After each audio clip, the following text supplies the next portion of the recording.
আমার ভাইরে, নবীকে পরিমাণ মহব্বত করতে হবে। আপনার আমার মহব্বত তো নবীর উপরে নাই। মনে মনে চিন্তা করি যে নবীকে বেশি মহব্বত করি, কিন্তু নবীরে মহব্বত করতে হলে কাজে কর্মে আপনাকে দেখাইতে হবে। আমাদের যুবক ভাই যখন কোনো মেয়েকে মহব্বত করে, ভালোবাসা করে, প্রত্যেক দিন নিয়ে যায় একটা করে ফুল দেয়, প্রত্যেক দিন একটা করে গিফট দেয়। আপনি আপনার স্ত্রীকে ভালোবাসলে শুধু মুখেই বললে কিন্তু হবে না বাবা। আপনার স্ত্রীকে আপনাকে শাড়ি কিনে দিতে হবে, আপনার স্ত্রীকে আপনাকে ঘুরতে নিয়ে যেতে হবে। এই রকমই আল্লাহর নবী বলেন, যেই ব্যক্তি স্ত্রীকে মহব্বত করে যেইভাবে, আমি নবীকেও সেইভাবেই মহব্বত করতে হবে। কিন্তু আমি নবীকে মহব্বত করার ধরনটা আলাদা। সেইটা হইতেছে 1 নাম্বার, যেই ব্যক্তি আমি নবীকে মহব্বত করবে, ভালোবাসবে, আমি নবীর মহব্বতে মুখের ভেতরে আমি নবীর সুন্নতি দাড়িটা রেখে দিবে। আমার বাবাজি শুধু তাই নয়, নবী আরো হাদিস শরীফের ভেতরে বলেন, যেই ব্যক্তি আমি নবীকে ভালোবাসবে, মহব্বত করবে, আমি নবীকে সর্বদাই মনের ভেতরে গেঁথে নিবে, ওই ব্যক্তি আমি নবীকে মহব্বত করিয়া দিনরাত 24 ঘন্টা মাথার ভেতরে টুপি রাখবে। জোরে জোরে আওয়াজ দিয়ে বলেন, মাথায় কি রাখবে? টুপি রাখবে। আমরা এখন বলি বাজান, মাথার ভেতরে টুপি রাখলে তো মাথাটা গরম হয়ে যায়, চুলটা মনে হয় তাড়াতাড়ি পেকে যায়। কিন্তু ভাইজান, হাদিস শরীফের ভেতরে বিশ্বনবী বলে, যে আল্লাহর বান্দা সর্বদাই মাথার ভেতরে টুপি রাখিয়া দিন রাত 24 ঘন্টা কামাই রোজগার করে বেড়াই, ওই ব্যক্তির টুপির বরকতে আমার আল্লাহ দুনিয়ার বুকে সমস্ত রিজিকের ব্যবস্থা তার করিয়া দেয়। এই জন্য বাবাজি বলেন তো দেখি, নবীর মহব্বত শুধু জবানে বললে কি হবে? জোরে বলেন, হবে? নবীর মহব্বত জবানে বললেই হবে না, নবীর মহব্বতটা প্রকাশ করতে হবে। প্রকাশ করার 1 নাম্বার পদ্ধতি কি? 1 নাম্বার পদ্ধতি কি? মুখের ভেতরে দাড়ি রাখা। 2 নাম্বার পদ্ধতি মাথার ভেতরে টুপি দেওয়া। 3 নাম্বার পদ্ধতি শরীরের ভেতরে জব্বা পাঞ্জাবি লাগানো। কি লাগানো? জব্বা পাঞ্জাবি লাগানো। একটা ভিন্ন রেওয়ায়েতে একটা হাদিস আছে, এই হাদিসটা অনেক দুর্বল। এই হাদিস শরীফে বিশ্বনবী বলেন, যেই ব্যক্তি আমার সুন্নতকে মানলো না, আমার সুন্নতকে অনুসরণ করলো না, ওই ব্যক্তি আমার উম্মতি নয়। ওই ব্যক্তি কি নয়? আমার উম্মতি নয়। আচ্ছা, হাদিসটা অনেক দুর্বল, কিন্তু এই হাদিসটা বলেছে কে? রাসূলই তো বলেছে, কিন্তু বর্ণনাকারী দুর্বল। যেমন আমি একটা হাদিস বর্ণনা করেছি, আমি অনেক কম হাদিস বর্ণনা করি, তার ভেতর থেকে আমি এই হাদিসটা বর্ণনা করেছি যে যে দাড়ি রাখবে না সে নবীর উম্মতি নয়। এই জন্য বলা হয় হাদিসটা দুর্বল। হাদিসটা কেন দুর্বল বলা হয়? যে হাদিসটা বর্ণনা করেছে ওই ব্যক্তি হয়তো 2টা বা 3টা হাদিস বর্ণনা করেছে, বেশি করে নাই, এই জন্য বলা হয় হাদিসটা দুর্বল। আর যে হাদিসটা আবু হুরায়রা, আয়েশা সিদ্দিকা, বড় বড় বিখ্যাত সাহাবী ওমর ফারুক রাদিয়াল্লাহু তাআলা আনহু, ইনারা যে হাদিসটা বর্ণনা করবে এটা হলো মজবুত হাদিস। কেন? তো ইনারা রসুলের প্রসিদ্ধ সাহাবী, রসুলের সাথে সর্বসময় থেকেছে, অনেক হাদিস বর্ণনা করেছে। তো হাদিস কখনো দুর্বল হয় না, হাদিসের সনদ দুর্বল হয়।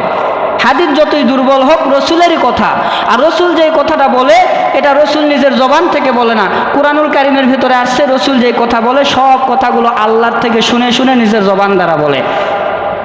এই জন্য নবীর মহব্বত, নবীর প্রেম, নবীর ভালোবাসা আমাদের অন্তরে এই পরিমাণ থাকতে হবে যে নবীর মহব্বতের কারণে, নবীর ভালোবাসার কারণে আল্লাহ পাক রব্বুল আলামিন যাতে করে আমাদেরকে জান্নাতের ভিতরে পাঠায় দিতে পারে। এই দেখেন, আপনি দুনিয়ার বুকে যে কোনো ইলম শিক্ষা করেন না কেন, এই যে সন্তান নবীর মহব্বতে, নবীর ভালোবাসায় নিজের আব্বার কাল্লাটা আনতে যাইতেছে, কখনো দ্বিধাবোধ করে নাই যে আমি আমার আব্বার কাল্লা আনার জন্য যাইতেছি। এই যে জ্ঞান, এই যে সন্তানের রসুলের প্রতি ভালোবাসা, এই ভালোবাসা যদি আপনার আমার সন্তানের ভিতরে ঢুকাইতে চান, তাহলে সন্তানকে শিক্ষা করাইতে হবে, দ্বীনে ইলম শিক্ষা করাইতে হবে। কি শিক্ষা? দ্বীনে ইলম শিক্ষা করাইতে হবে। আপনি আপনার সন্তানকে ডাক্তার বানান, আপনার সন্তানকে ইঞ্জিনিয়ার বানান, আপনার সন্তানকে জজ ব্যারিস্টার বানান, আর্মি, বিডিআর, পুলিশ, মিডিয়া, যেটা ইচ্ছা আপনার সন্তানকে বানান, কিন্তু প্রাথমিক চিকিৎসা হইতেছে যে আপনার সন্তানকে আপনি সহিভাবে কোরআনুল কারীমটা তেলাওয়াত করা শিখাইতে হবে। আর এটা কিসের মাধ্যমে শিখাবেন? ঘরের ভেতরে শেখানোর পদ্ধতি আছে এখন আর নাই। এখন শিখাইতে হলে কোনো হুজুরের কাছে বা কোনো মাদ্রাসায় বা কোনো মসজিদে শিখাইতে হবে। আমি গত শুক্রবারে শুনলাম আপনাদের মসজিদেই নাকি এই ব্যবস্থা আছে যে ছোট ছোট বাচ্চাদেরকে কোরআন শিক্ষা করানো হয়। তো আপনাদের অনেক সন্তান আছে, এই যে মসজিদের ভিতরে পাঠিয়ে দিবেন, প্রত্যেক দিন 2 ঘন্টা 3 ঘন্টা সময়, এই 2-3 ঘন্টা সময়ে সে সহিভাবে কোরআন শিক্ষা করবে। এরপরে আপনি আপনার সন্তানকে মাদ্রাসায় দিবেন না স্কুলে দিবেন না কলেজে দিবেন না ভার্সিটি দিবেন, সেটা আপনার ব্যাপার। আপনি যদি ডাক্তার বানাইতে চান সমস্যা নাই, বানান। আল্লাহ বলে নাই যে আপনার সন্তানকে আপনি ডাক্তার বানায়েন না। আল্লাহ বলে নাই যে আপনার সন্তানকে আপনি ইঞ্জিনিয়ার বানায়েন না। আল্লাহ এরকমও বলে নাই যে আপনার সন্তানকে আলেম বানাতেই হবে, আপনার সন্তানকে হাফেজ বানাতেই হবে, এরকম বলছে নাকি? আল্লাহ তাআলা বলে নাই। আল্লাহ তাআলা বলছে দ্বীনে ইলম শিক্ষা করাও, অর্থাৎ কোরআনুল কারীমটা সহি করে পড়া শেখাও, যাতে করে নামাজটা সহিভাবে পড়তে পারে, কোরআনুল কারীমের কিছু জ্ঞান যাতে করে তার মাথার ভেতরে থাকে, এ পরিমাণ তোমার সন্তানকে ইলম শিক্ষা করাও। তা আপনাদের মসজিদ, আপনাদের বাড়ির সাইডে মসজিদ, এখানে কত সুন্দর একটা ব্যবস্থা, ছোট ছোট বাচ্চাদেরকে কোরআন শিক্ষা করানো হয়। তো আমাদের সন্তানদেরকে আমরা মাদ্রাসায় দিব, মাদ্রাসায় দিয়ে আমার সন্তানকে জজ ব্যারিস্টার বানাইতে পারবো না।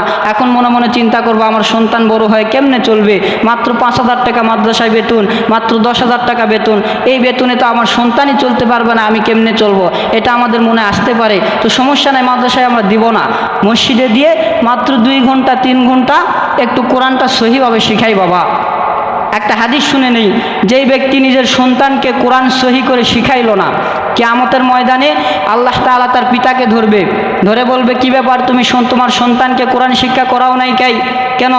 তো প্রত্যেকটা পিতারা আমরা বলবো যে আল্লাহ, আমার সন্তানকে শিখানোর জন্য মাদ্রাসায় দিয়েছিলাম, আমার সন্তান শিখে নাই, মাদ্রাসা থেকে পালিয়ে বাড়িতে চলে আসে। মসজিদে দিয়েছি, মসজিদে হুজুরের সাথে দুষ্টামো করে, পড়ে না, চলে আসে। তো এই জন্য আমার সন্তান নিজেই শিখে নাই। তখন আমার সন্তান সাইড থেকে বলবে আল্লাহ, আমার আব্বা যেলা কথা বলেছে সব মিথ্যা কথা, একটাও সত্য কথা নয়। আমার আব্বা কোনোদিন আমাকে কোনো হুজুরের কাছে পাঠাই নাই, কোনো মাদ্রাসায় দেই নাই, কোনো মসজিদে কোনো হুজুরের কাছে আমাকে দেই নাই, তা আমি শিখবো কোথার থেকে? তখন আল্লাহ তাআলা বলবে এই পিতাকে জমিনের ভিতরে শুয়ে দাও, আগুনের বিছানায় প্রত্যেকটা পিতাকে শুয়ে দেওয়া হবে, এবং তার সন্তানেরা তাদের গলার উপরে পাড়া দিয়ে জাহান্নামে যাবে। নাউজুবিল্লাহ। তাদের কি করবে? গলার ভেতরে পাড়া দিয়ে জাহান্নামে যাবে। প্রত্যেকটা পিতারা আফসোস করবে, হায় আফসোস, এই সন্তানের জন্য দিন রাত কামাই রোজগার করেছি, মাথার ঘাম পায়ে ফেলে এই সন্তানকে আমি মোবাইল কিনে দিছি, এই সন্তানকে মোটর সাইকেল কিনে দিছি, এই সন্তানকে ভার্সিটি পড়াইছি, এই সন্তানকে ইঞ্জিনিয়ার বানাইছি, এই সন্তান আজকে কিয়ামতের ময়দানে আমার গলার উপরে পাড়া দিয়ে জাহান্নামে যাইতেছে। আমরা এরকম আফসোস করব, কিন্তু সেই সময় আফসোস করে লাভ নাই। এই জন্য সময় থাকতে আপনার দায়িত্ব আপনি পালন করুন। সন্তান শিখলে শিখবে, না শিখলে না শিখবে। আপনি স্কুলে পাঠাইবেন, এই মসজিদে পাঠাইবেন, এই হুজুর যদি শিখাইতে না পারে অথবা আপনার সন্তান যদি শিখতে না পারে তাহলে তাদের দোষ, কিন্তু আপনি পিতা হিসাবে আপনার দায়িত্ব থেকে আপনি খালাস হয়ে গেলেন। তাহলে বলেন তো, মসজিদে আপনার সন্তানদেরকে পাঠাবেন তো ইনশাআল্লাহ? পাঠাবেন তো ইনশাআল্লাহ? জোরে বলেন না ইনশাআল্লাহ? এখন তো ইনশাআল্লাহ হয়ে গেছে তাবলিগি ইনশাআল্লাহ। এখানে ইনশাআল্লাহ মসজিদ পার হলেই আল্লাহ চাইনি বিধায় পাঠাইনি, অর্থ হলো কি, আল্লাহ চাইলে আমি এই কাজটা করব। এখন আমরা তো এমন একটা মুসলমান, আমরা বলি যে আল্লাহ চাইনি দেখেই তো পাঠাইনি। এই যে একটা চালাকি আল্লাহর সাথে, এটা কিন্তু করা যাবে না। আমরা সবাই ইনশাআল্লাহ বলছি তো ইনশাআল্লাহ? ইনশাআল্লাহ আমাদের সন্তানকে আমরা মসজিদে পাঠাবো কোরআন শিক্ষার জন্য। আপনাদের ভিতরে যাদের সূরা ফাতিহা ভুল আছে এবং অনেক সূরাগুলো ভুল আছে, সূরা নাস, সূরা ফালাক, আপনাদের এখানে অনেক মানুষ আছে এখনো সূরা ফাতিহা বলতে পারে না, সূরা নাস বলতে পারে না, সূরা ফালাক বলতে পারে না। আপনাদের মসজিদে হাফেজ সাহেব 5 ওয়াক্ত নামাজ পড়ায়, হুজুরের কাছে আসে বললেন যে হুজুর আমার সূরা ফাতিহাটা একটু শোনেন তো দেখি ভুল আছে নাকি। যদি ভুল থাকে হুজুর আপনাকে শিখাইয়া দিল, সূরা নাসটা একটু শিখাইয়া দিল। আর যদি এগুলো না করে নামাজ পড়েন ভুলভাল নিয়ে, কখনোই নামাজ হবে না। নামাজ ভঙ্গের কারণ 19টি। কয়টি? বলেন, জোরে বলেন, কয়টি? নামাজ ভঙ্গের কারণ 19টি। 1 নম্বর কারণ হইতেছে নামাজে যদি কোরআন সহি না হয় তাহলে তার নামাজ ভঙ্গ হয়ে যাবে। কি হয়ে যাবে? নামাজ ভঙ্গ হয়ে যাবে। তাহলে বলেন তো, আপনি বুকে হাত দিয়ে বলতে পারবেন আপনার সূরা ফাতিহা সহি আছে? তাহলে আপনি বলতে পারবেন যে আপনার নামাজ কবুল হবে কি হবে না? এই জন্য চেষ্টা করেন। যখন চেষ্টা করে পারবেন না, আল্লাহ বলবে না আমার বান্দা চেষ্টা করতেছে তো, আমার বান্দা চেষ্টা করে করে করে করে পারে নাই, আমার বান্দাকে আমি ক্ষমা করে দিয়ে এই নামাজটাই কবুল করে নিলাম। সুবহানাল্লাহ। এই জন্য আমরা সকলেই নিজেরা না পারলেও হুজুরের কাছে শিখব, আমাদের সকলের সন্তানদেরকে মসজিদে পাঠাবো এলিম শিক্ষা করার জন্য ইনশাআল্লাহ। আমরা সকলেই যেগুলো কথা বলা হলো এগুলোর উপর আমল করার তৌফিক দান করুক। আমরা সকলেই বলি আল্লাহুম্মা আমিন। ওয়া